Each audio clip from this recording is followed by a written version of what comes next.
এবারে পশ্চিমা নেতাদের চোর আখ্যা দিলেন রাশিয়ার প্রেসিডেন্ট ভ্লাদিমির পুতিন। রাশিয়ার জব্দ করা সম্পদের মুনাফা ইউক্রেনকে দিতে পশ্চিমা নেতাদের নেওয়া সিদ্ধান্তের প্রতিক্রিয়ায় তিনি এমন মন্তব্য করেন। সেই সঙ্গে তিনি এই কাজের প্রতিশোধ নেওয়ারও হুমকি দিয়েছেন। রুশ পররাষ্ট্র মন্ত্রণালয়ের কর্মকর্তাদের সঙ্গে এক বৈঠকে পুতিন বলেন যে পশ্চিমা নেতারা সম্পদ জব্দের জন্য এক ধরনের আইনি ভিত্তি তৈরির চেষ্টা করছেন, কিন্তু এত কূটকৌশল সত্ত্বেও চুরি সবসময়ই চুরি এবং তাদেরকে এর শাস্তি পেতেই হবে।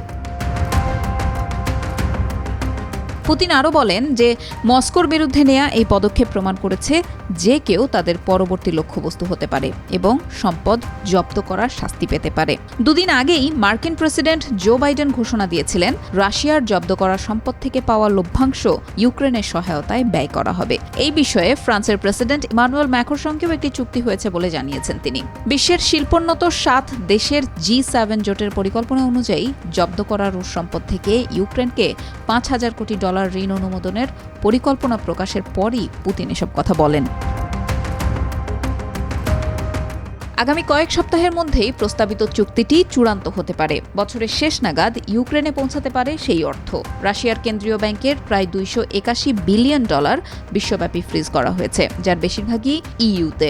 এসব সম্পদ থেকে বছরে $2.5 বিলিয়ন থেকে €3.5 মিলিয়ন লাভ পাওয়া যাচ্ছে। যুক্তরাষ্ট্র চাইছে এই মুনাফাকে একটি স্থির রাজস্ব স্ট্রিম হিসেবে ব্যবহার করতে, যা বাজারে বিনিয়োগ করে অন্তত $50 বিলিয়ন একটি বড় ঋণ ইউক্রেনকে দেয়া যাবে। রাশিয়ার পররাষ্ট্র মন্ত্রণালয়ের মুখপাত্র মারিয়া জাখারোভা G7 জোটের এই ধরনের পদক্ষেপের সম্ভাবনাকে নাকচ করে দিয়েছেন।